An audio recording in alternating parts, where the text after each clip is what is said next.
Live from the world's capital markets, here are the latest financial headlines brought to you by News Factory. Hello and welcome to our daily financial outlook. Stay with us for more market headlines. The gold fell 0.4% against the dollar in the last trading session. The ultimate oscillator is giving a negative signal.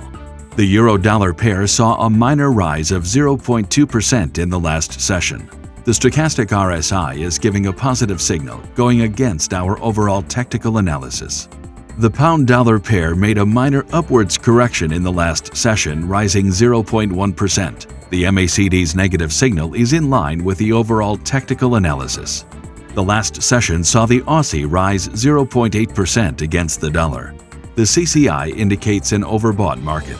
Coming up, our chief analyst's choices for today. Markets quivered amid worries about how high oil prices will go and how badly the global economy will get hit after the U.S. and allies upped the financial pressure on Russia for its invasion of Ukraine.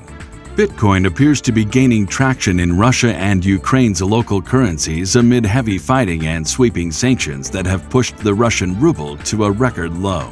Alphabet Inc. and YouTube should ban users pushing war propaganda as part of measures to stop disinformation after Russia's invasion of Ukraine, EU industry chief Thierry Breton told the chief executives of the two companies. Those were today's major economic events, and now moving on to world financial headlines.